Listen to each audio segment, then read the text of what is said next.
Cricket and ஃபேன்ஸுக்கு வணக்கம். Trade விண்டோக்கு முன்னாடி பல டீம்ல மாற்றங்கள் நிகழ போகுது. கேஎல் ராகுல் கேகேஆருக்கு போக போறாரா?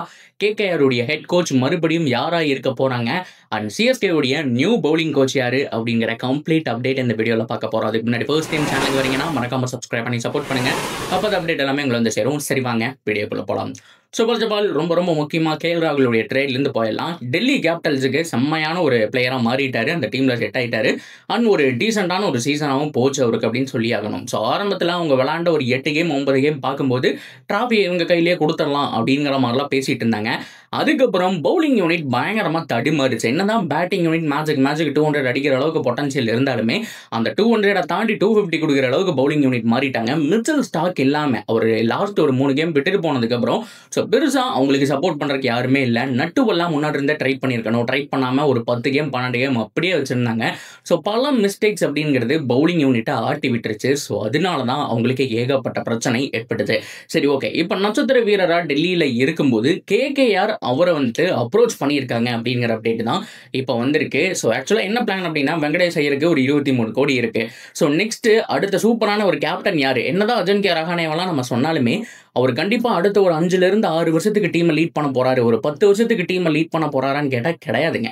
ஸோ கண்டிப்பாக ஒரு மெகா ஆக்ஷனுக்கு முன்னாடி அவரை கழட்டி விடுவாங்க. ஒரு மினி ஆக்ஷனில் கழட்டி விடுறதுக்கான சான்ஸ் இருக்கு. அவங்களுக்கு தேவை ஒரு நல்ல கேப்டன்சி மெட்டீரியல். ஸ்ரேயாஸ் ஐயரை ஏன்டா விட்டோனுங்கிற மாதிரி இப்போ ஃபீல் பண்ணிருக்காங்க. ஸோ இப்போ 23 கோடிக்கு மேலே அவங்க கையில் இருக்கு. ஸோ வெங்கடேஷ் ஐயரை மட்டும் விட்டாலே அந்த பர்ஸ் அவங்களுக்கு கிடைக்கும். அது போக சின்ன பிளேயர்ஸ் நிறைய பேரை அவங்க ரிலீஸ் பண்ணதுக்கப்புறம் ஒரு பிக் அமௌண்ட் அவங்க கையில் வச்சிருப்பாங்க. அதை வச்சு சூப்பரான ஒரு குட் பொட்டன்ஷியல் இருக்கக்கூடிய பிளேயரை வாங்குறதுக்கான சான்ஸ் இருக்கு. ஸோ இப்போ சோசியல் மீடியாவில் போயிட்டு இருக்க பஸ் என்ன அப்படின்னா கேஎல் ராகுலுக்கு அவங்க டார்கெட் போகுது அப்படிங்கிற மாதிரி சொல்லியிருக்காங்க. ஸோ கேஎல் ராகுலுடைய ஃபைனல் டிசிஷன் என்னமோ அதுதான். ஸோ டெல்லி கேபிட்டல்ஸ் விட்டு போகிறதுனாலும் போகலாம், இதே டீமில் இருக்கிறதுனாலும் இருக்கலாம். ஸோ ஆக மொத்தத்தில் அவங்களுக்கு ஒரு நல்ல கேப்டன்சி மெட்டீரியல், ஒரு குறைஞ்சபட்சம் ஒரு 6 வருஷத்துக்கு டீமை லீட் பண்ணுற மாதிரியான ஒரு இயான் மார்கன், ஒரு ஸ்ரேயாஸ் ஐயர் என்ன பண்ணாங்களோ சொந்த மாதிரியான ஒரு கேப்டன் வேணும் அப்படிங்கிற மாதிரி எதிர்பார்க்குறாங்க. அது நடக்குதா அப்படிங்கிறத பார்க்கணும். அண்ட் சந்திரகாந்த் பண்டிட் இவங்களுடைய ஹெட் கோச் நம்ம எல்லாருக்குமே தெரியும். ஸோ அவர் தான் வந்துட்டு கொஞ்சம் ஓரளவுக்கு புஷ் பண்ணி கொண்டு போயிட்டு இருந்தாரு. அவர் இப்போ ஸ்டெப் டவுன் பண்ணியிருக்காரு. ஸோ இல்லை நான் பண்ணல அப்படிங்கிற மாதிரி சொல்லிட்டாரு. ஸோ தேங்க்யூ சந்து சார் அப்படிங்கிற மாதிரி அவங்களுடைய போஸ்ட்டும் பார்த்தோம் அப்படின்னா வைரலாக போயிட்டு இருக்கு. ஸோ அந்த சமயத்தில் புது ஹெட் கோச்சாக யார் வரப்போறா அப்படிங்கிறதா மிகப்பெரிய கேள்வி.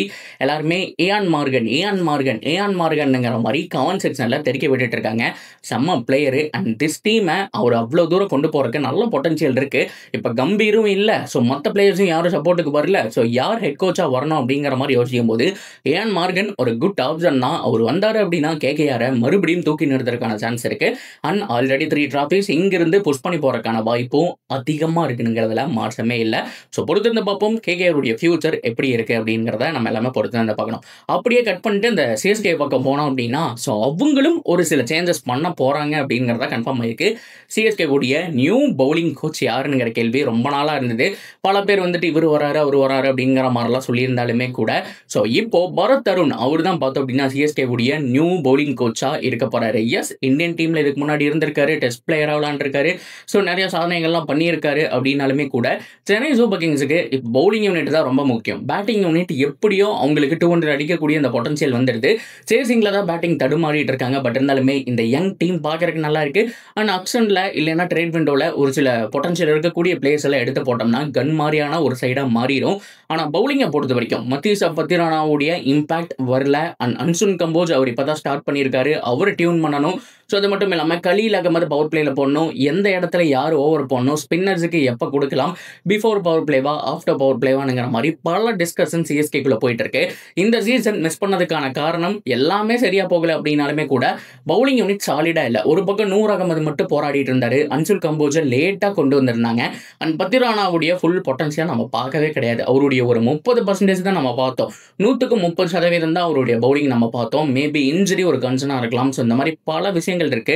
இது எல்லாமே சரி பண்ணாதான் அப்கமிங் சீசன்ல சிஎஸ்கே உடைய ஃபுல் பொட்டன்ஷியல் என்ன அப்படிங்கிறது நமக்கு தெரியும்.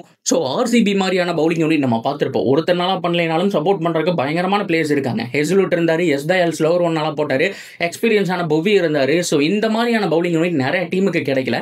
அதுல சென்னை சூப்பர் கிங்ஸும் விதிவிலக்கு இல்லை அப்படிங்கிற மாதிரி சொல்லி ஆகணும். ஸோ பவுலிங் யூனிட்ல ஒரு மாற்றங்கள் கொண்டு வரணும், யாரை எங்க போட வைக்கணும்ங்கிறது தெரியும். பத்திரானாவை ஒரு 10வது ஓவர் 12வது ஓவருக்கு முன்னாடி எடுத்துட்டு வரக்கு பவர் பிளேக்குள்ளேயே ஒரு ஓவர் கொடுக்கலாம். ஸோ இந்த மாதிரி பல விஷயங்கள் அவங்க முடிவு பண்ணிட்டு இருக்காங்க. என்ன நடக்க போகுது அப்படிங்கிறத பொறுத்து இருந்தா பார்க்கணும். So that's video guys. இதை பத்தின உங்களுடைய கருத்து என்ன? அதை தாராளமாக நீங்கள் கமெண்ட்ல சொல்லலாம். தொடர்ந்து அப்டேட்டுக்கு சேனலோட நினைச்சிருங்க. சப்ஸ்கிரைப் பண்ணி சப்போர்ட் பண்ணுங்க.